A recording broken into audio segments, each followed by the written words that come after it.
Hello friends, Rajkishori देवी शिक्षक प्रशिक्षण सेवा संस्थान के यूट्यूब चैनल पे आप सभी का स्वागत है। आज हम पढ़ेंगे, क्या पढ़ रहे थे हम पहले, इंट्रोडक्शन ऑफ डिसेबिलिटी, उसका यूनिट नंबर 2 हम पढ़ेंगे आज। इसमें क्या दिया है कि दिव्यांग बच्चों की शैक्षणिक आवश्यकता, परिभाषा, प्रकार एवं उसकी विशेषताएं। ठीक है, तो अब हम पहला इसमें पढ़ेंगे कि श्रवण बाधित यानी हेयरिंग एम्पेयरमेंट, श्रवण बाधित किसे कहते हैं। ठीक है, कह रहे हैं कि श्रवण दोष एक ऐसी अक्षमता है, एक ऐसी डिसेबिलिटी है जिससे प्रभावित व्यक्ति को सामान्य व्यक्ति की अपेक्षा सुनने समझने में कठिनाई का सामना करना पड़ता है। इसका मतलब कि जिस भी व्यक्ति को हेयरिंग इम्पेयरमेंट जैसे श्रवण बाधित है, सुनने में दिक्कत है, परेशानी है, तो जाहिर सी बात है कि वो सामान्य व्यक्ति की तुलना में उसको कठिनाई होगी सुनने में। कह रहा है कि इसका परिभाषा, कह रहा है कि भारतीय पुनर्वास परिषद यानी RCI 1992 के अनुसार श्रवण दिव्यांगता का अर्थ बधिरता के साथ श्रवण क्षतिग्रस्तता है। ठीक है, अच्छे कान में 70 डेसिबल से अधिक अथवा दोनों कानों में पूर्ण श्रवण दोष होना ही श्रवण अक्षमता कहलाता है। कह रहा है कि RCI के अनुसार यानी RCI 1992 के अनुसार श्रवण दिव्यांग का अर्थ क्या होता है कि बधिरता के साथ श्रवण क्षतिग्रस्तता है और अच्छे कान में 70 डेसिबल से अधिक अथवा दोनों कानों में पूर्ण श्रवण दोष होना ही श्रवण दोष कहलाता है, यह श्रवण अक्षमता कहलाता है।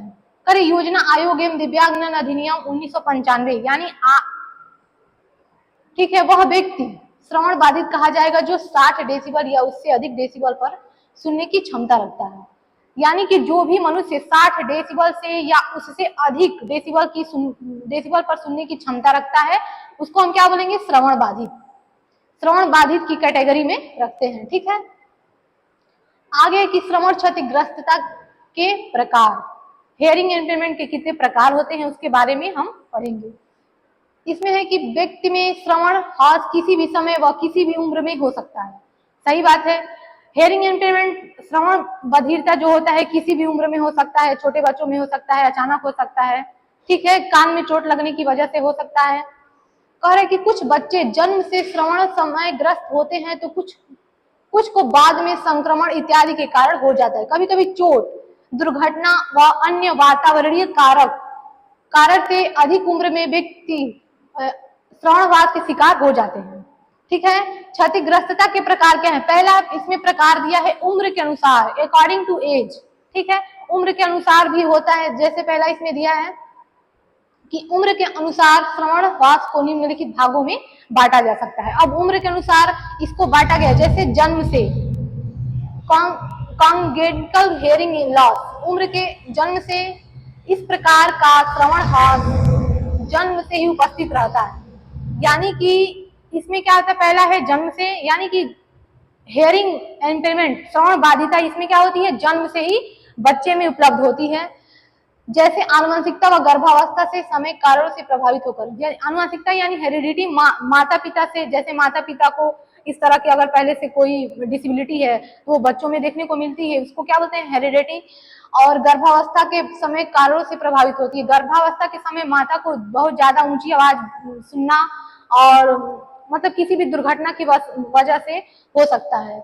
दूसरा है इसमें जन्म के बाद किसी समय, यानी कि जब बच्चे का जन्म हो गया है उसके बाद भी श्रवण बाधित होने की चांस है। जैसे दिया है कि किसी प्रकार का श्रवण हास जन्म लेने के बाद से लेकर बुढ़ापे तक किसी भी कारण हो सकता है। यह 2 प्रकार के होता है, पहला है भाषा सीखने से पहले और भाषा सीखने के बाद।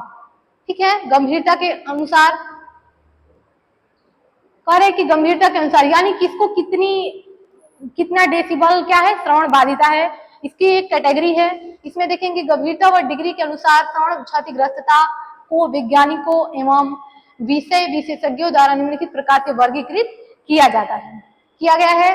क्लार्क के अनुसार, क्लार्क एक वैज्ञानिक है, उनके अनुसार क्या है, 10 से 25 डेसिबल किस में आते हैं, सामान्य में आते हैं, यानी नॉर्मल है। ठीक है, उनकी श्रवण बाधिता क्या है, नॉर्मल है।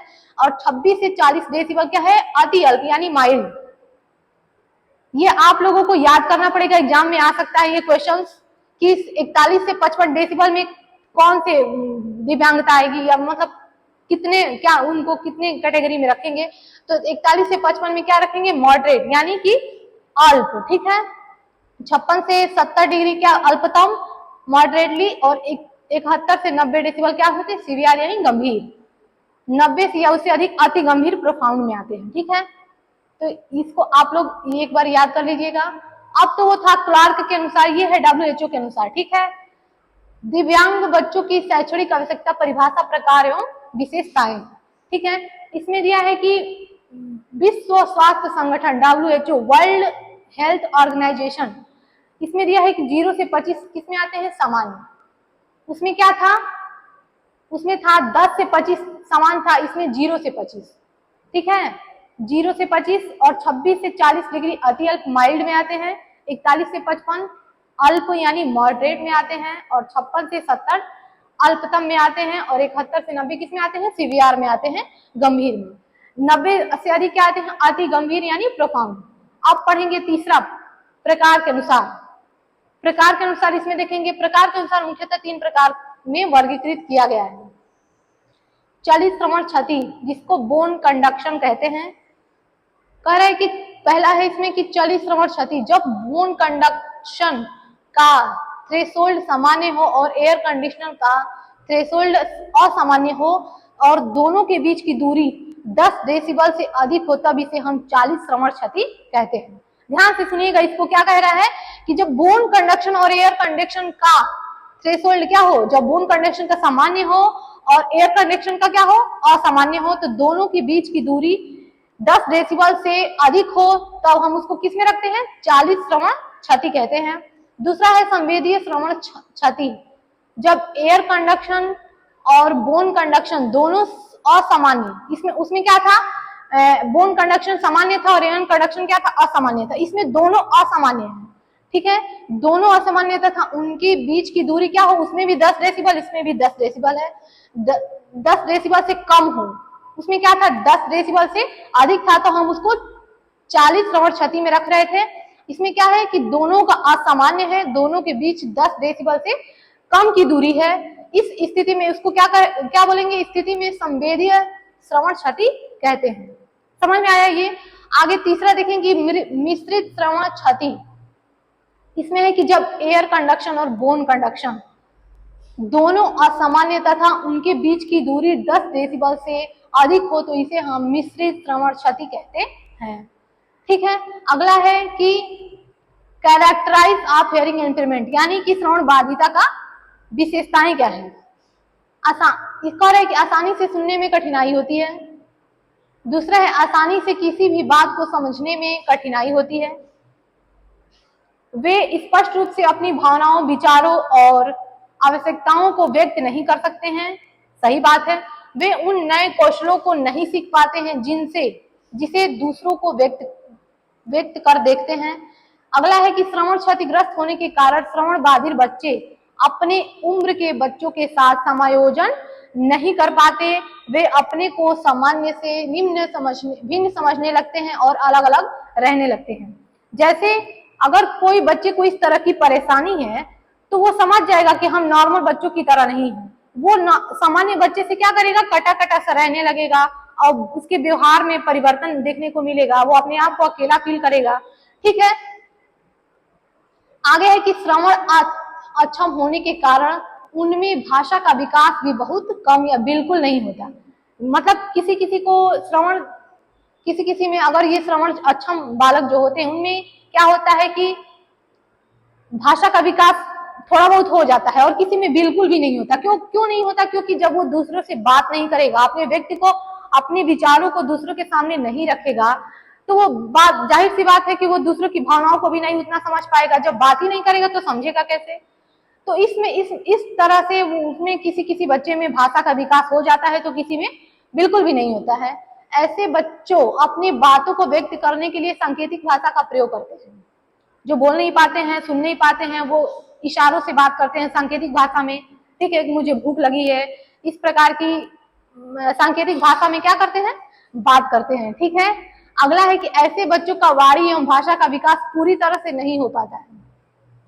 यानी जो श्रवण अक्षम बालक होते हैं, उनमें क्या होता है कि वाणी और भाषा का विकास अच्छे से नहीं हो पाता है। अगला है कि वे सरलता से उच्च शिक्षा ग्रहण नहीं कर पाते हैं, मतलब कि पढ़ तो लेंगे लेकिन आसानी से नहीं, नॉर्मल बच्चों की तरह नहीं पढ़ पाएंगे, उनमें पढ़ने में या उच्च कक्षाएं में पढ़ने में ज्यादा कठिनाई का अनुभव करना पड़ता है। अगला है कि इन बच्चों में सामान्य बच्चों की अपेक्षा शैक्षिक उपलब्धि कम होती है। ठीक है, उसके बाद है कि इनके लिए श्रवण यंत्र का उपयोग जरूरी होता है। दूसरा है कि दृष्टिहीनता परिभाषा एवं प्रकार, visual impairment definition types and characterise. ठीक है, इसमें देखेंगे हम लोग नेत्र, नेत्र मानव शरीर का एक प्रमुख ज्ञानेंद्रिय है। ठीक है, जिसका कार्य किसी वस्तु को देखना है। हम आंखों से क्या करते हैं, किसी वस्तु को देखते हैं। जैसे हमारे पास क्या है, 5 प्रकार की ज्ञानेंद्रियां हैं। ठीक है, तो उसमें से ये आंख भी एक है। ठीक है, दृष्टि बाधित, अब इसके बारे में, इसकी परिभाषा क्या है, इसके बारे में हम पढ़ेंगे। पहले कि शैक्षिक दृष्टि से दृष्टिहीनता एक ऐसा दृष्टि विकार है जिसके परिणाम स्वरूप दृश्य सामग्री के प्रयोग से शिक्षा आंशिक रूप से या संभव न हो सके। कह रहा है कि शैक्षिक दृष्टि से यानी कि शिक्षा की दृष्टि से दृष्टिहीनता एक ऐसा दृष्टि विकार है जिसके परिणाम स्वरूप दृश्य सामग्री के प्रयोग से शिक्षा आंशिक रूप से भी संभव न हो सके। अगला कह रहा है कि चिकित्सीय दृष्टि से, चिकित्सीय विधि से दृष्टिहीनता की परिभाषा दृष्टि तीक्ष्णता, विजुअल एक्चुअलिटी। इसमें कह रहा है कि और देखने के नेत्र पर आधारित है। इनको निम्नलिखित 2 प्रकार से परिभाषित किया जा सकता है। दूसरा है दृष्टिहीनता के प्रकार, दृष्टि तीक्ष्णता के आधार पर सभी प्रकार के उपाय करने के बाद व्यक्ति किसी वस्तु को 20 फीट की दूरी पर नहीं देख पाता है। क्या करता है, इसमें 20 फीट की दूरी पर किसी वस्तु को नहीं देख पाता है, जबकि सामान्य व्यक्ति उस वस्तु को 20 फीट की दूरी पर देखता तो है, उस व्यक्ति की दृष्टिहीनता कहा जाएगा। यह प्रदर्शित करता है कि व्यक्ति वस्तु को किस किस दूरी पर देख सकता है। ठीक है, यानी कि जब हम आंखों का जांच करवाते हैं तो उसमें क्या होता है कि उसमें हमको आंख कैसा है, किस कैटेगरी में रखेंगे, तो उसमें क्या होता है कि अलग अलग दूरी पे हमको वस्तु को रखवाते हैं और पहचान करवाते हैं कि ये वस्तु क्या है, फिर कुछ और दूरी पे ले जाएंगे। इसमें कह रहा है कि वस्तु को 20 फीट की दूरी पर नहीं देख पाता है, और जबकि सामान्य व्यक्ति उस वस्तु को 20 फीट की दूरी पर देख लेता है। श्रवण बाधित जो दृष्टि अक्षम बालक है वो 20 फीट की दूरी पे क्या करते हैं, किसी वस्तु को नहीं देख पाते हैं, जबकि सामान्य बच्चे क्या करते हैं, देख लेते हैं। देखने के नेत्र के आधार पर कह रहे कि दृष्टि विकृत व्यक्ति के देखने के क्षेत्र का व्यास 20 डिग्री से अधिक नहीं होना चाहिए तथा उनकी दृष्टि तीक्ष्णता 20/200 से अधिक अच्छा होना चाहिए। आगे है कि दृष्टिहीनता के प्रकार, टाइप्स ऑफ विजुअल इंपेयरमेंट। दृष्टिहीनता मुख्य रूप से 2 प्रकार की होती है। ठीक है, इसमें है पहला है पूर्णतः दृष्टिबाधित और दूसरा है आंशिक दृष्टिबाधित। पूर्णतः दृष्टिबाधित यानी क्या है, ब्लाइंडनेस, पूरी तरह से जिसको पूरा ही नहीं दिखाई दे। आंशिक दृष्टि डोर यानी लो विजन, जिसको कुछ कुछ दिखाई दे। ठीक है, इसमें है कि इस प्रकार के दृष्टिबाधित बच्चों को पूर्ण रूप से अर्थात कुछ भी नहीं देख सकते हैं, पूर्ण रूप से दृष्टिबाधित होते हैं। कह रहा है कि इस पूर्णतः दृष्टिबाधित में क्या होते हैं, उस तरह के बच्चे को बिल्कुल भी नहीं दिखाई देता है। आंशिक दृष्टिबाधित, इस तरह के दृष्टिबाधित बच्चे पूर्ण रूप से दृष्टिबाधित नहीं होते हैं, उनको क्या होता है कि कुछ कुछ दिखाई देता है। इन्हें कुछ समस्याएं होती हैं पर इन्हें देखने में परेशानी होती है, लेकिन देख पाते हैं। देखने में कठिनाई होती है लेकिन क्या करते हैं, देख लेते हैं। यह निम्नलिखित प्रकार के होते हैं। पहला है कि निकट दृष्टि दोष, निकट दृष्टि दोष। ठीक है, कह रहा है कि इस दोष युक्त नेत्र द्वारा मनुष्य को पास की वस्तुएं तो स्पष्ट दिखाई देती हैं, परंतु एक निश्चित दूरी से आगे की वस्तु स्पष्ट दिखाई नहीं देती है, अर्थात नेत्र का दूर बिंदु अनंत पर न होकर पास आ जाता है। ठीक है, दूर दृष्टि दोष, इससे युक्त नेत्र मनुष्य को दूर की वस्तुएं तो स्पष्ट दिखाई देती है, परंतु निकट की बिंदु 25 सेंटीमीटर से अधिक हो जाती है। ठीक है, अब अगला है कि जरा दृष्टि दोष। पहला क्या था, निम्न दृष्टि दोष, निकट दृष्टि दोष, दूर दृष्टि दोष और जरा दृष्टि दोष। कुछ व्यक्तियों में निकट व दूर दृष्टि दोनों एक साथ पाए जाते हैं, उनको क्या बोलते हैं, जरा दृष्टि दोष। इसमें है अबिंदुता, यह दोष गोलीय विपतन की तरह होता है। इस दोष के कारण क्षितिज दिशा में अर्थात ऊर्ध्व दिशा में वस्तु धुंधली दिखाई देती है। ठीक है। वर्णाधार दृष्टि दोष यानी जिसको रंगों की पहचान नहीं कर पाते हैं, लाल है, पीला है, हरा है, नीला है, इसमें क्या होता है कि रंगों की पहचान नहीं कर पाते हैं। मानो नेत्र के दृष्टि पटल पर यानी रेटिना पर दो प्रकार की संवेदनशील तंत्रिकाएं जो क्रमशः छड़ और शंकु आकार की होती हैं। जहां छड़ तंत्रिकाएं प्रकाश की तीव्रता के प्रति संवेदनशील होती है, वही शंकु तंत्रिकाएं प्रकाश के रंग के प्रति संवेदनशील होती हैं। मनुष्य नेत्र द्वारा विभिन्न रंगों की पहचान इन शंकु आकार की तंत्रिकाओं के द्वारा ही होती है। यदि मनुष्य की रेटिना पर शंकु तंत्रिकाओं की कमी हो जाती है अथवा उनमें कोई दोष उत्पन्न होता है तो रंगों में विभेद कर पाना मुश्किल हो जाता है, कर पाने में अक्षमता होती है और इस रोग को वर्णाधार दृष्टि दोष अथवा वर्णांधता कहते हैं। इसमें क्या होता है कि बच्चा रंगों की पहचान नहीं कर पाता है। ठीक है ना। आगे पढ़ेंगे दृष्टिहीनता के लक्षण क्या है। नेत्र से रुक रुक कर अथवा लगातार पानी गिरना, यानी कि आंखों से क्या होना, लगातार पानी गिरना, या किसी काम में जैसे सुई में धागा डालना हुआ, तो इस तरह के काम में क्या होता है, जब वो इस तरह के काम करते हैं तो आंखों से क्या होता है, पानी गिरने लगता है। नेत्र का लाल होना, आंखें लाल हो जाती हैं। नेत्र की असामान्य गति, ठीक है, नेत्र की क्या असामान्य गति, देखने में कठिनाई होना, किसी वस्तु पर नजर न टिकना, जैसे मान लीजिए कोई बल्ब जल रहा है तो उस बल्ब पे जैसे हम देख पा रहे हैं वैसा वो नहीं देख पाएगा, बार बार अपनी आंखों को क्या करेगा, बंद करेगा। छोटी लिखावट पढ़ने में कठिनाई का अनुभव करना अथवा छोटे चित्रों का अनुभव नहीं होना। इसमें क्या हो रहा है कि लिखावट बुक में अगर छोटा छोटा लिखा है तो उसको देखने में क्या होगी, कठिनाई होगी, वो नहीं पढ़ पाएगा। आगे है कि सिर दर्द की शिकायत करना या आंख में संक्रमण की शिकायत करना, हमेशा उसका आंख दर्द करेगा या सिर दर्द करेगा, इसके वो लक्षण है। ठीक है। दोनों आंखों के समायोजन की समस्या, जैसे किसी भी वस्तु को हम समायोजन मतलब क्या होता है, हम दोनों आंखें किसी वस्तु पे टिका कर देखना, दोनों आंखों का समायोजन करना, तो इसमें क्या होता है कि वो अपनी दोनों आंखों को क्या समायोजन नहीं कर पाता है। इसमें समस्याएं होती हैं, देखने में केवल एक आंख का प्रयोग करता है। ठीक है। एक ही आंख से किसी वस्तु को देखता है, दोनों आंखों का समायोजन नहीं बना पाता है। अगला है कि जो बच्चे दृष्टि या प्रकाश के प्रति अपनी अनुक्रिया नहीं प्रदर्शित करते हैं। अगला है कि नेत्रहीन बच्चों का भाषा विकास सही प्रकार से नहीं हो पाता है।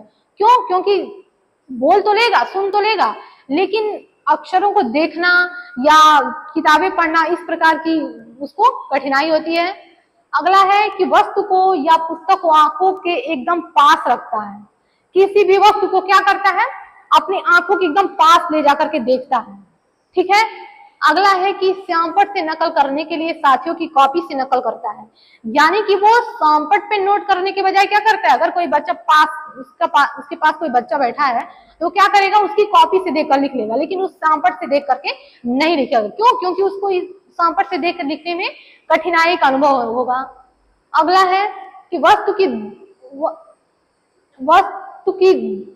को दूर की वस्तु को देखने के लिए असामान्य रूप से सिर को आगे पीछे करना। कह रहे हैं कि दूर की वस्तु को देखने के लिए सिर को क्या करना, सामान्य रूप से आगे पीछे करना। ठीक है। इस प्रकार की वो लक्षण दिखाई देता है। अगला है कि प्रायः वस्तुओं को छू कर महसूस करते हैं, वस्तु को क्या करता है, छू करके महसूस करता है। वस्तु की वास्तविक आकृति एवं रंग पहचानने में असमर्थता प्रकट करते हैं। अगला है कि मानसिक मंदता, मेंटल रिटार्डेशन। ठीक है। मेंटल रिटार्डेशन परिभाषा एवं उनके प्रकार, जिसको हम क्या बोलते हैं, एमआर, मेंटल रिटार्डेशन।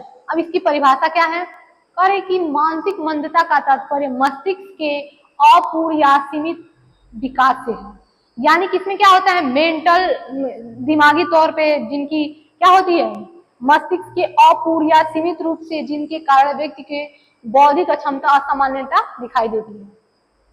ये क्या करता है, बौद्धिक अक्षमता को प्रभावित करता है।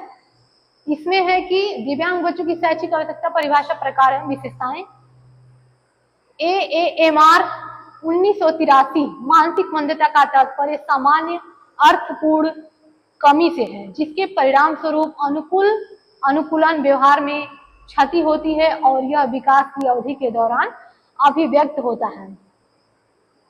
ठीक है, जैसे जैसे बच्चों का विकास होगा लगेगा कि हाँ इसमें क्या है, बौद्धिक अक्षमताएं हैं, वो बच्चा किसी चीज को उतनी आसानी से नहीं पकड़ ले रहा है जैसे सामान्य नॉर्मल बच्चा पकड़ रहा है। ठीक है, तो जैसे जैसे बच्चे की विकास बढ़ता जाएगा इस प्रकार की क्या है मानसिक मंदता उसके अंदर दिखाई देने लगती है। दूसरा है कि AAMR 2002 मानसिक मंदता एक अक्षमता है जिसमें बौद्धिक क्रियात्मक एवं अनुकूल व्यवहार सीमित हो जाते हैं और वैचारिक सामाजिक और व्यवहारिक कौशलों को प्रदर्शित होती है। यह अक्षमता 18 वर्ष से पूर्व प्रकट होती है। अगला है, यह एक ऐसी अवस्था है जिसे बदला नहीं जा सकता, जिसमें थोड़ा सा सुधार किया जा सकता है। कह रहा है कि इसे बदला नहीं जा सकता लेकिन इसमें कुछ चेंजेस लाया जा सकता है। यह अवस्था 0 से 18 साल के बीच हो सकती है। टाइप्स ऑफ मेंटल रिटार्डेशन, इसको कितने भागों में बांटा गया है? 3 भागों में बांटा गया है। There are 3 types of mental retardation. पहला क्या है? एजुकेशनल, दूसरा है साइकोलॉजिकल, तीसरा है मेडिकल। यानी पहला है शैक्षणिक, दूसरा है मनोवैज्ञानिक और तीसरा क्या है? चिकित्सकीय। इसमें अब मनोवैज्ञानिक के आधार पे इसको बांटा गया है माइल्ड, मॉडरेट, सीवियर और प्रोफाउंड। तो माइल्ड का क्या है? 50 से 69, मॉडरेट का क्या है? 35 से 49 और सीवियर का 20 से 34, प्रोफाउंड का 20 से नीचे। ठीक है, अब माइल्ड के बारे में पढ़ेंगे हम। इसके बारे में पढ़ेंगे माइल्ड। करे बच्चों की मानसिक आयु 9 से 11 वर्ष तथा बुद्धि लब्धि 50 से 70 है। कह रहा है कि बच्चों की मानसिक आयु कितनी है? 9 से 11 वर्ष है और बुद्धि लब्धि 50 से 70 है। 5 से 6 कक्षा तक यह शिक्षण ग्रहण करने योग्य होते हैं। 5 से 6 साल में कोई भी बच्चा शिक्षा ग्रहण करने लगता है। इस संप्रेषण एवं व्यवसायिक कौशल भी इन्हें सिखाया जाता है। इन सब बच्चों में मस्तिष्क की दोष, शरीर की बनावट, संवेदी अंगों की क्षीणता कमी नहीं पाई जाती है। इन्हें सामान्य व्यक्ति से अलग करना मुश्किल होता है। 100% मंद बुद्धि माइल्ड स्तर के होते हैं। अगला है मॉडरेट। इन बच्चों की मानसिक आयु कितनी होती है? 4 से 7 साल। मॉडरेट में क्या बच्चे की मानसिक आयु कितनी है? 4 से 7 साल और इनकी बुद्धि लब्धि 35 से 49। यह कक्षा 2 तक पढ़ाई कर पाते हैं। इनका गामक विकास सामान्य होता है। इन्हें सामाजिक स्वयं देख रेख, संप्रेषण, व्यवसायिक कौशल सिखाया जाता है। 100% मंद बुद्धियों में 10% मॉडरेट स्तर के होते हैं। यानी कि जो 100% मंद बुद्धि हैं उनमें क्या होते हैं? 10% मॉडरेट स्तर के होते हैं जिनको कुछ भी आसानी से सिखाया जा सकता है। दूसरा है कि सीवियर। इन बच्चों की मानसिक आयु 4 साल तक होती है। सीवियर में कितना दिया है? 4 साल। इनकी बुद्धि लब्धि 20 से 34 एवं इनमें गामक समस्याएं पाई जाती हैं। वाणी का विकास कम होता है और इनमें देखभाल की आवश्यकता होती है। इसमें क्या करता है कि बच्चों को ज्यादा केयर करना पड़ता है, देखभाल करना पड़ता है। उनकी जो दैनिक क्रियाकलाप है उनका साथ दिया जाता है। ठीक है, उनका देखभाल किया जाता है। किसमें? सीवियर में। प्रोफाउंड क्या? यह पूर्णतः आश्रित होते हैं, यानी ये पूरी तरह से निर्भर होते हैं अपने घर वालों पे, माता पिता पे, परिवार पे। ठीक है, विकास के हर क्षेत्र में मंदता पाई जाती है। किसमें? प्रोफाउंड में। इनमें संवेदी गामक कमियां होती हैं। इनकी मानसिक आयु कितना होता है? 2 वर्ष तक होती है। इनकी बुद्धि लब्धि 20 से कम होती है। अब क्या है? Educational classification. एजुकेशनल क्लासिफिकेशन को भी कितने 3 भागों में बांटा है। पहला क्या है? एजुकेबल, तीसरा है ट्रेनेबल और दूसरा है ट्रेनेबल और तीसरा क्या है? कैडुअल ग्रुप। अब ये एजुकेबल देखेंगे, इनकी शैक्षणिक बुद्धि लब्धि 50 से 70 है तथा इन्हें शिक्षण कार्य के द्वारा सामाजिक कौशल सिखाए जा सकते हैं। यानी जो एक एडुकेबल है इनकी शैक्षणिक बुद्धि लब्धि कितनी है? 50 से 70 है और इन्हें शिक्षा के जो कार्य हैं उनको आसानी से सामाजिक कौशल जो होता है वो सिखाया जा सकता है। इन्हें आत्मनिर्भर बनाकर समाज की मुख्य धारा में व्यवस्थित किया जा सकता है। यानी कि क्या? इनको आत्मनिर्भर बनाकर समाज की मुख्य धारा से जोड़ा जा सकता है। यह 1 से 5 कक्षा तक पढ़ाने की योग्यता रखते हैं। यह दैनिक व्यक्तिगत सामाजिक कार्यों की अच्छी तरह से कर सकते हैं, ठीक है। दूसरा है ट्रेनेबल, इनकी बुद्धि लब्धि 35 से 50 की होती है तथा यह 1 से कक्षा 2 तक की शिक्षा ग्रहण करने के योग्य होते हैं। यह अपना नाम, पता आदि लिख लेते हैं। क्या करते हैं? अपना नाम, एड्रेस, पता लिख लेते हैं। इन्हें दैनिक क्रियाओं एवं व्यवसायिक कौशलों में प्रशिक्षित कर रोजगार के योग्य बनाया जा सकता है। इसमें हम लोग क्या करते हैं? उसको शिक्षा की मुख्य धारा से जोड़कर, सामाजिक, ये क्या है, समाज की मुख्य धारा से जोड़कर शिक्षा के क्षेत्र में उसको हम पढ़ा लिखा सकते हैं। इसमें क्या कर रहा है कि वो कक्षा 1 या 2 तक पढ़ने योग्य होते हैं और उनको नाम, पता, एड्रेस लिख लेते हैं और उनको इस प्रकार की दैनिक क्रियाकलापों, व्यवसायिक कौशलों में प्रशिक्षित कर रोजगार के क्षेत्र में उनको क्या किया जाता है? रोजगार के योग्य बनाया जाता है। तीसरा है कैडुलियर ग्रुप, इनकी बुद्धि लब्धि कितनी होती है? 35 से नीचे। इन्हें हमेशा विशेष देखरेख की जरूरत पड़ती है। इनमें विकासात्मक पिछड़ापन पाया जाता है, ठीक है। इन्हें गामक कौशलों के लिए उपकरण की जरूरत पड़ती है, जैसे एडीएल का प्रशिक्षण दिया जाना चाहिए, अधिक आवश्यकता होता है, ठीक है। दिव्यांग बच्चों की शैक्षिक आवश्यकता, परिभाषा, प्रकार एवं विशेषताएं। पहला दिया है इसमें मेडिकल, यानी कि चिकित्सकीय। इनके अंतर्गत मानसिक मंदता को उनके होने वाले कारणों के आधार पर वर्गीकृत किया जाता है, जो गर्भाधारण से पहले से लेकर जन्म के उपरांत तक शारीरिक व मानसिक कारणों पर आधारित है। पहला दिया इनके संक्रमण एवं मादक द्रव्य संबंधित, यानी करक, रुबेला, साइटोमेगालिक, हाइपररिसिफिकल और चिकन पॉक्स आदि बीमारियां गर्भावस्था के दौरान मां को लग जाती है, ठीक है, जिससे प्लेसेंटल बाधा को पार करके शिशु की मानसिक दुर्बलता पहुंचती है। यह मुख्यतः प्रकार के संक्रमण के कारण दिखाई देता है। पहला क्या है? मेनिंजाइटिस है और दूसरा क्या है? इंसेफेलाइटिस है, ठीक है। अब हम इसको पढ़ेंगे। दूसरा क्या है? उपापचय और भोजन संबंधी,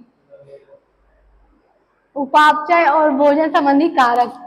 इससे संबंधित मानसिक दिव्यांगता में फिनाइल लेनिन नामक एमिनो अम्ल की उपापचयी गड़बड़ी के कारण फिनाइल कीटोनूरिया और ग्लेमेरेशिनिया होती हैं।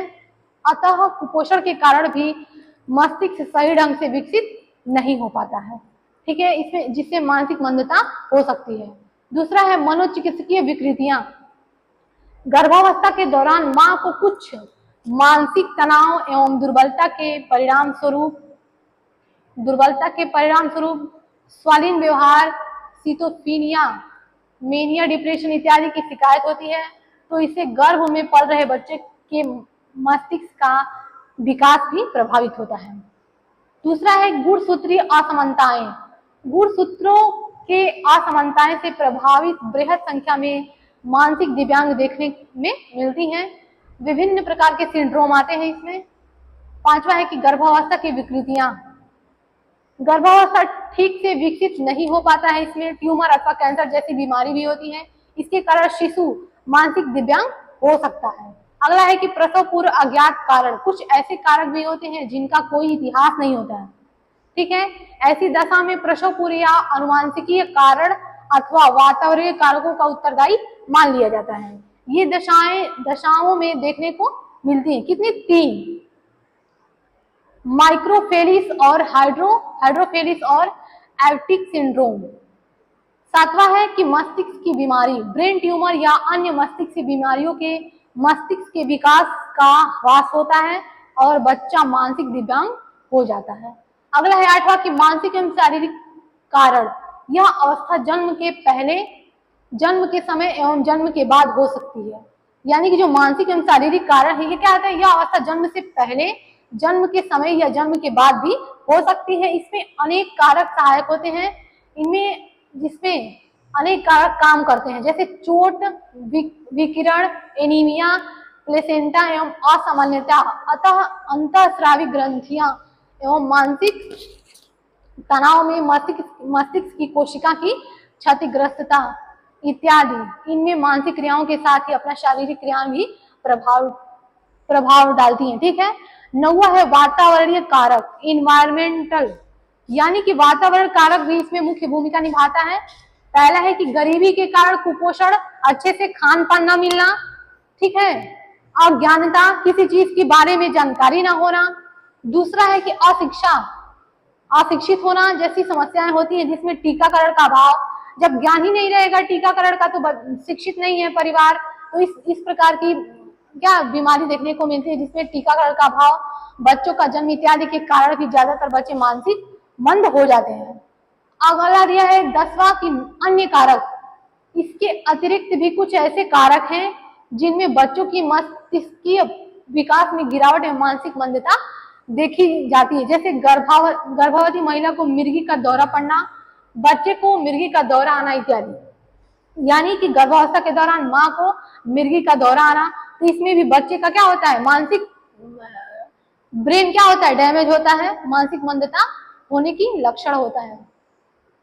अगला है मानसिक मंदता के लक्षण क्या है, धीमी प्रतिक्रिया, यानी कि किसी भी काम को क्या करेगा, बहुत आराम से करेगा, उसके अंदर क्या होगी, धीमी प्रतिक्रियाएं होंगी। मंद बुद्धि व्यक्तियों की प्रतिक्रिया असामान्य व्यक्तियों से क्या होती है, बहुत ही धीमी होती हैं, कभी कभी ये प्रतिक्रिया भी नहीं कर पाते हैं, यानी कभी धीमी होती है, कभी बिल्कुल भी नहीं होती है। स्पष्टता का अभाव, यानी कि वो अपने विचारों को, अपने भाव को स्पष्ट रूप से व्यक्त नहीं कर पाते हैं, उनको क्या चाहिए, क्या दिक्कत है, क्या परेशानी है, अपने भावों को, अपने विचारों को स्पष्ट रूप से क्या करते हैं, नहीं रख पाते हैं।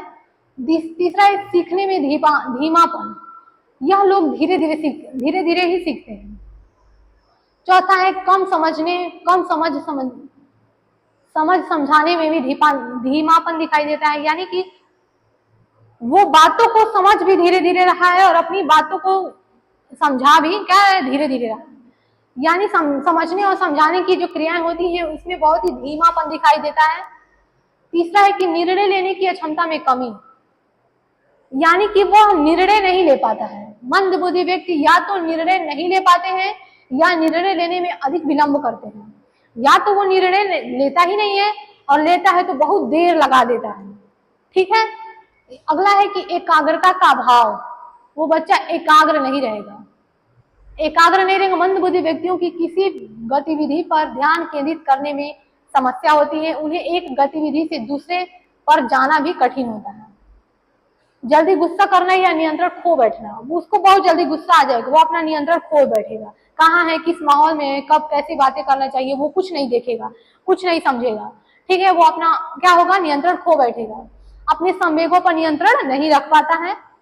आठवां है कि याद रख पाने में कमी, मंद बुद्धि व्यक्तियों में सीखने की क्षमता में कमी पाई जाती है, अथवा सीखे गए कौशलों को याद रखने में समस्याएं होती है, यानी कि वो कुछ सीखना तो मुश्किल है, बशर्ते जो सीखा है उसको याद, कुछ दिनों तक याद रखना भी मुश्किल होता है, याद रखने में भी समस्याएं आती हैं।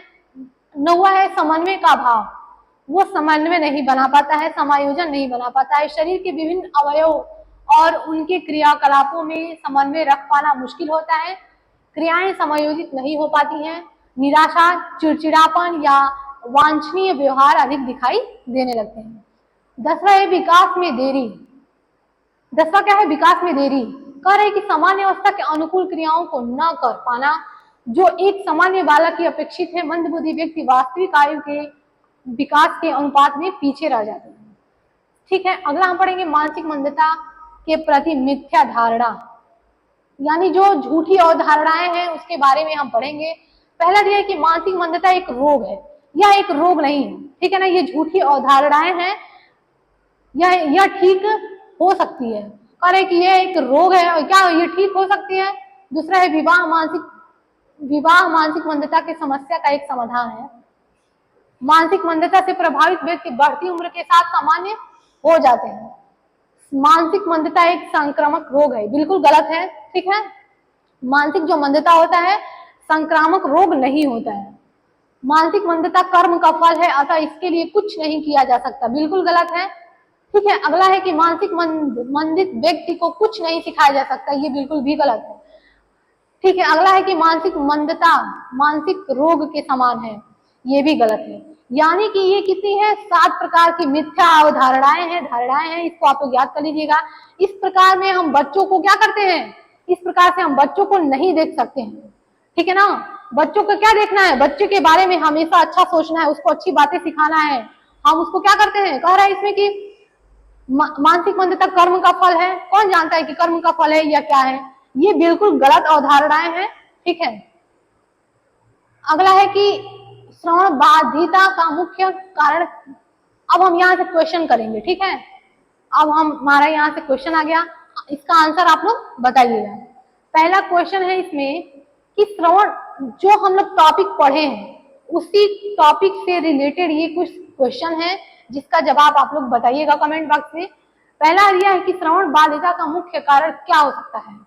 पहला ऑप्शन है अत्यधिक ध्वनि प्रदूषण, दूसरा ऑप्शन है आंखों की थकान, तीसरा है कि धूप में अत्यधिक समय बिताना, और चौथा क्या है, गलत आहार।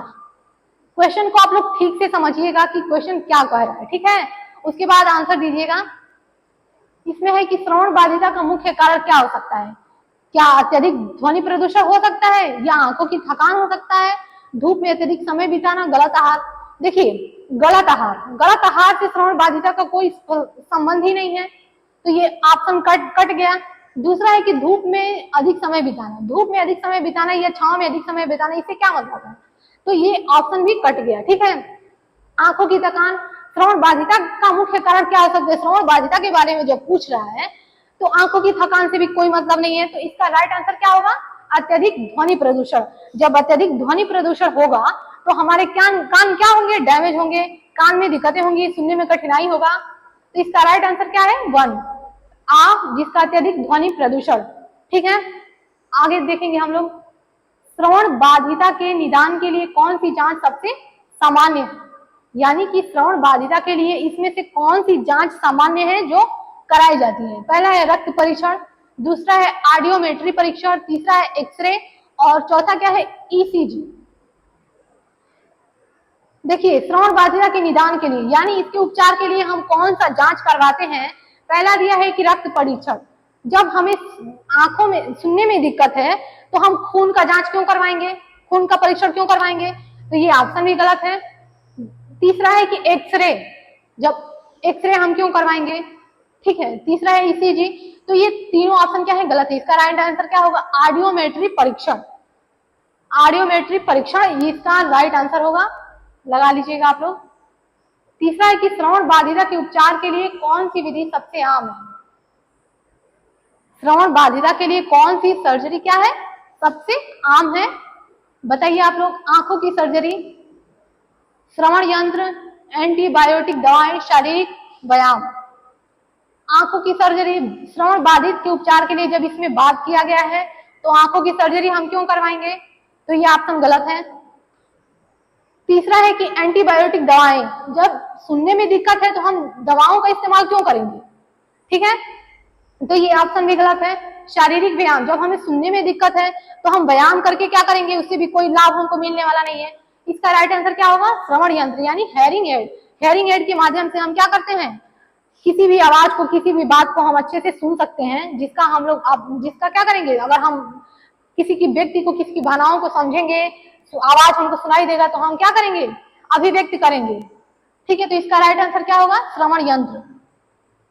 अगला क्या है, श्रवण बाधिता का बच्चों के समय विकास पर क्या प्रभाव हो सकता है, बताइए आप लोग। चौथे का आंसर कह रहे हैं कि श्रवण बाधिता का बच्चों के विकास पर क्या प्रभाव हो सकता है। बेहतर शारीरिक विकास, भाषा एवं संचार कौशल में देरी, दृष्टि में सुधार, अत्यधिक ऊर्जा। बताइए आप लोग चौथे का आंसर। कह रहे हैं कि श्रवण बाधिता का बच्चों के विकास पर क्या प्रभाव पड़ता है। अत्यधिक ऊर्जा, ऊर्जा से कोई मतलब नहीं है। दृष्टि में सुधार, दृष्टि की तो बात ही नहीं करना है, क्यों, क्योंकि ये श्रवण बाधिता की बात कर रहा है, तो ये दोनों ऑप्शन कट गए।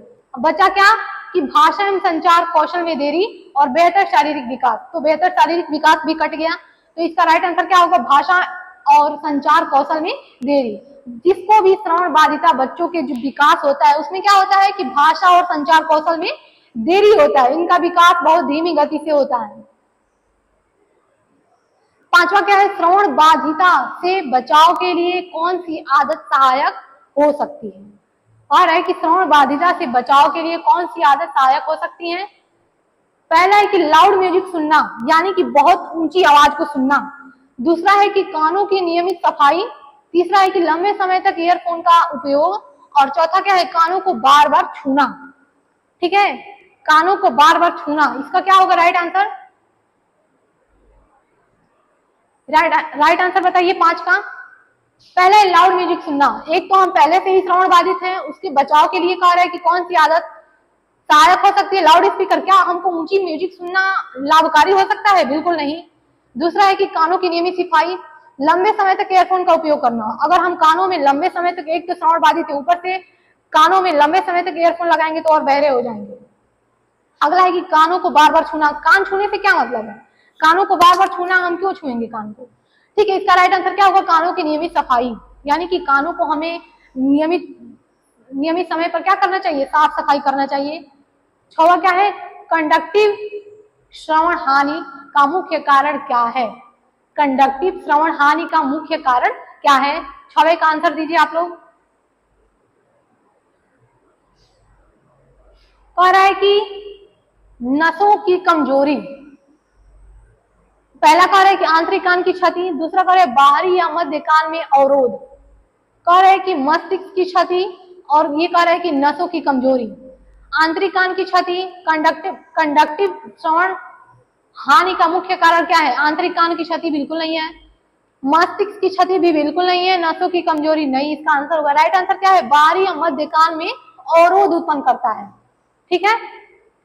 सातवां है कि सेसरी न्यूरल श्रवण हानि का किससे संबंधित होती है?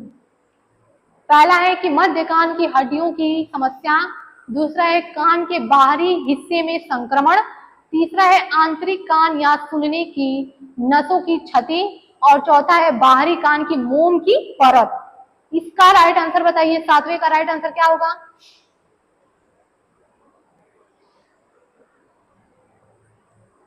इसका राइट आंसर होगा आंतरिक कान या सुनने की नसों की क्षति। मिक्स्ड श्रवण हानि, यानी कि मिक्स्ड हेयरिंग लॉस किसका संयोजन है? कंडक्टिव एवं सेंट्रल श्रवण हानि, दूसरा है कंडक्टिव एवं सेंट्रल न्यूरल श्रवण हानि, तीसरा है सेंट्रल और परिफेरल श्रवण हानि, चौथा है परिफेरल और सेंट्रल श्रवण हानि। इसका उत्तर बताइए आप लोग। 8वें का मिक्स्ड श्रवण हानि किसका संयोजन करता है? इसका राइट आंसर क्या होगा? ऑप्शन नंबर बी, कंडक्टिव एवं सेंट्रल न्यूरल श्रवण हानि। ठीक है, आंसर आप लोग नोट कर लीजिएगा रफ में, कॉपी में। तीसरा है कि सेंट्रल श्रवण हानि का मुख्य कारण क्या है? आप लोग ऊपर पढ़े हैं, इसमें बताइए। आंतरिक कान की समस्याएं, मस्तिष्क में श्रवण प्रसंस्करण केंद्र की समस्याएं, तीसरा है कि बाहरी कान में अवरोध, और ऑप्शन नंबर 4 है मध्य कान की हड्डियों की समस्याएं। इसमें कौन सा ऑप्शन होगा बताइए आप लोग? सेंट्रल श्रवण हानि का मुख्य कारण क्या है? इसमें इसका राइट आंसर क्या होगा?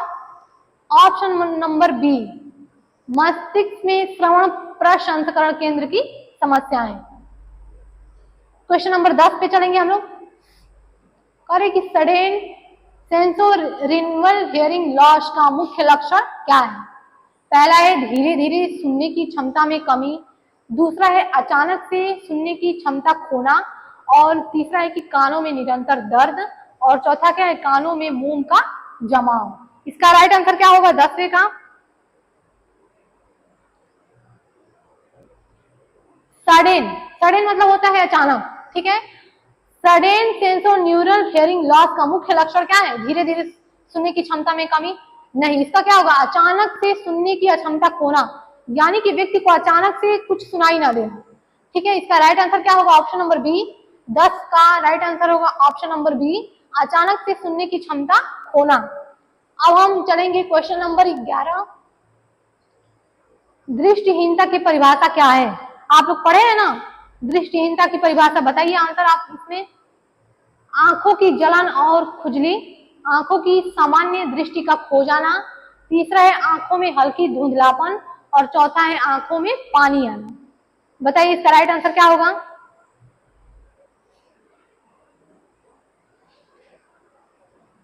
इसका राइट आंसर होगा आंखों की सामान्य दृष्टि का खो जाना। दृष्टिहीनता की परिभाषा क्या है?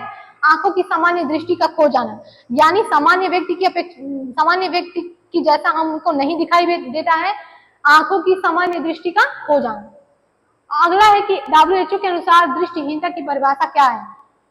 WHO यानी वर्ल्ड हेल्थ ऑर्गेनाइजेशन के अनुसार दृष्टिहीनता की परिभाषा क्या है? विश्व स्वास्थ्य संगठन के अनुसार दृष्टिहीनता की परिभाषा क्या है? ऑप्शन नंबर ए 6/12 से कम दृष्टि, 6/18 से कम दृष्टि, 3/60 से कम दृष्टि और 6 से 60 से कम दृष्टि।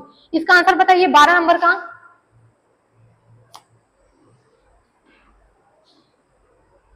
तो WHO के अनुसार क्या है? 6/60 से कम दृष्टि। इसका ऑप्शन नंबर 4, ठीक है, सही कर लीजिएगा। कानूनी दृष्टिहीनता का मतलब क्या है? कह रहे हैं कि कानूनी दृष्टिहीनता का क्या मतलब है? पहला है कि दृष्टि की मामूली कमी। क्या है? पहला है कि दृष्टि की मामूली कमी, दूसरा है कि एक आंख से देख ना पाना, और तीसरा है कि दोनों आंखों से 20/200 या इससे कम दृष्टि, और चौथा क्या है कि चश्मे से सुधार ना होना। आंसर कीजिए आप लोग, इसका आंसर क्या होगा? कानूनी दृष्टिहीनता, इसका राइट आंसर क्या होगा? दोनों आंखों से 20/200 या इससे कम दृष्टि, इसका राइट आंसर होगा। ठीक है, पूर्ण दृष्टिहीनता किसे कहा जाता है? पूर्ण दृष्टिहीनता आप लोग पढ़े हैं ना, बताइए इसका। धुंधली दृष्टि, रंगों की पहचान में कठिनाई, पूर्ण रूप से दृष्टि का खो जाना, रात में दृष्टि का कमजोर होना। कह रहे कि पूर्ण दृष्टि दोष, ये तो खुद ही क्वेश्चन बता रहा है कि आंसर कहाँ है। कह रहे पूर्ण दृष्टि दोष किसे कहा जाता है? जिसको पूर्ण रूप से दृष्टि का खो जाना, जिसको पूरी तरह से दिखाई ना देना। तो इसका राइट आंसर क्या होगा? क्वेश्चन नंबर 14 का राइट आंसर क्या होगा? ऑप्शन नंबर बी, पूर्ण रूप से दृष्टि का खो जाना, यानी बिल्कुल भी नहीं दिखाई देना। अब हम चलेंगे क्वेश्चन नंबर 15 पे। दृष्टिहीनता को कैसे मापा जाता है? ब्लड टेस्ट के द्वारा, रेटिना स्कैन के द्वारा, दृष्टि चार्ट के द्वारा, या MRI के द्वारा? दृष्टिहीनता को कैसे मापा जाता है बताइए? ब्लड टेस्ट किया जाता है, या रेटिना स्कैन के द्वारा, या दृष्टि चार्ट के द्वारा, या MRI के द्वारा? क्वेश्चन नंबर 15 का आंसर दीजिए।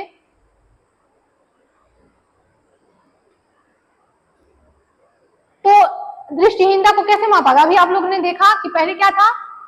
माइल्ड, मॉडरेट, सीवियर, प्रोफाउंड, ये था ना। तो इसको किसने? दृष्टि चार्ट के द्वारा, यानी उसको अलग अलग भागों में बांटा गया है, 0 से 25 इस प्रकार का चार्ट एक है, उसके माध्यम से क्या हुआ है, उसको मापा जाता है किसमें कितनी प्रकार की दृष्टिहीनता है, कितना डेसिबल है। ठीक है, अगला है कि इसका राइट आंसर क्या होगा? ऑप्शन नंबर सी, दृष्टि चार्ट स्लेनन चार्ट के द्वारा। अब हम चलेंगे क्वेश्चन नंबर 16 पे। मानसिक मंदता की परिभाषा क्या है?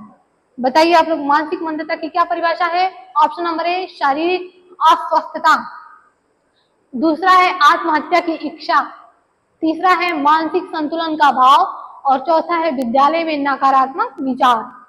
मानसिक मंदता की परिभाषा क्या है बताइए आप लोग? मानसिक मंदता की परिभाषा शारीरिक अस्वस्थ, बिल्कुल नहीं, शरीर से कोई मतलब नहीं। आत्महत्या की इच्छा, बिल्कुल गलत है। मानसिक संतुलन का अभाव, इसका राइट आंसर क्या होगा? मानसिक संतुलन का अभाव, यानी कि मानसिक बैलेंस नहीं बना पाता है, उसमें मानसिक संतुलन का अभाव देखने को मिलता है। तो क्वेश्चन नंबर 16 का राइट आंसर क्या होगा? ऑप्शन नंबर सी, मानसिक संतुलन का अभाव। अब हम पढ़ेंगे मानसिक मंदता के कितने प्रकार होते हैं। बताइए आप लोग, मानसिक मंदता के कितने प्रकार होते हैं? अभी आप लोगों ने ऊपर पढ़ा 2, 3, 4 और 5। इसका राइट आंसर क्या होगा?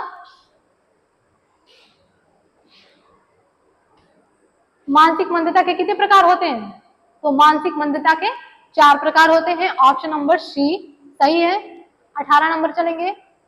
निम्नलिखित में से कौन सा मानसिक मंदता का प्रकार है?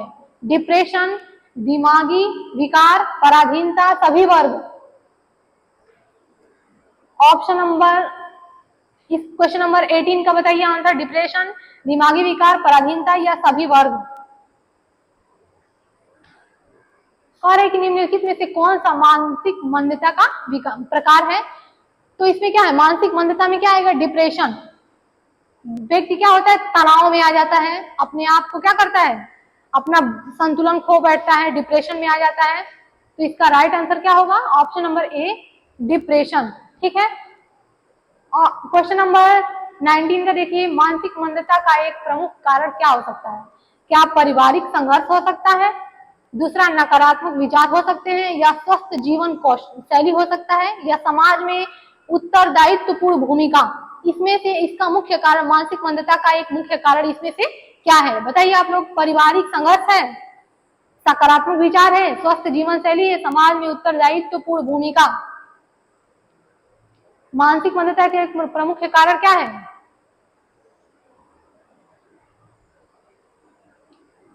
मानसिक मंदता का एक प्रमुख कारण क्या हो सकता है? पारिवारिक संघर्ष। अगर घर में कोई बच्चा मानसिक मंद है तो उसके घर में हमेशा क्या होगा? परिवार वाले तंग रहेंगे, परेशान रहेंगे, बहुत ही मुश्किल से उसको देखभाल करेंगे। ठीक है, तो इसमें पारिवारिक संघर्ष देखने को मिलेगा। इसका एक मुख्य कारण ये भी हो सकता है। दूसरा है कि मानसिक मंदता के लक्षण में क्या नहीं है? नहीं है पूछा है, ठीक है। अच्छी नींद की कमी, उदासीनता, अत्यधिक खुशी, अस्थिर विचार। मानसिक मंदता के लक्षण में एक क्या, इनमें से कौन सा नहीं है? बताइए। तो इसका राइट आंसर क्या होगा? देखिए, मानसिक मंद है तो इसका एक अच्छी नींद नहीं आएगी। दूसरा उदासीनता, वो अकेला अकेला रहेगा, कटा कटा सा रहेगा, तो उदास तो फील करेगा ही, तो ये भी सही है। अगला है कि अस्थिर विचार, उसके क्या होंगे? विचार भी अस्थिर रहेंगे। सामान्य बच्चों की अपेक्षा उसके विचार क्या होंगे? अस्थिर रहेंगे, तो ये भी सही है, बी भी सही है और ए भी सही है। तो इसमें कौन सा नहीं है, कौन सा गलत है? अत्यधिक खुशी। मानसिक मंदता जो होता है व्यक्ति, वो अत्यधिक खुश नहीं रहता। ठीक है, अब हम पढ़ेंगे क्वेश्चन नंबर 21। मानसिक मंदता का उपचार क्या हो सकता है? बताइए आप लोग। मानसिक मेंटल रिटार्डेशन का उपचार क्या हो सकता है? ध्यान और योग हो सकता है, भोजन की कमी हो सकता है, समाज में अधिक सक्रिय रहना हो सकता है, या वैज्ञानिक दवाओं का उपयोग। क्वेश्चन नंबर 21 का आंसर कीजिए।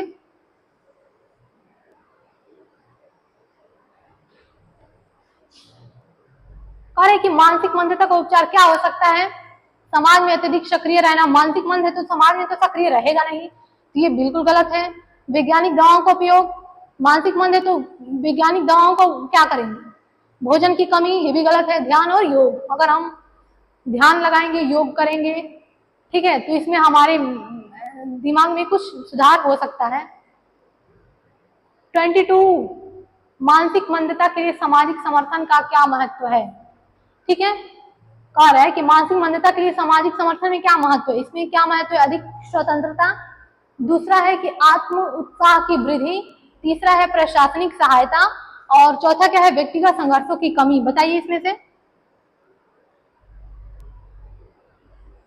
मानसिक मंदता के सामाजिक समर्थन में क्या महत्व है? अधिक स्वतंत्रता, उसको अधिक स्वतंत्रता भी नहीं दे सकते हैं, ठीक है। और प्रशासनिक सहायता, प्रशासनिक सहायता देकर हम क्या करेंगे उसको? व्यक्तिगत संघर्षों की कमी। इसमें इसका राइट आंसर क्या होगा? आत्म उत्साह में वृद्धि। उसमें मानसिक मंदता के लिए सामाजिक समर्थन में क्या महत्व है? इसका राइट आंसर क्या होगा? आत्म उत्साह की वृद्धि।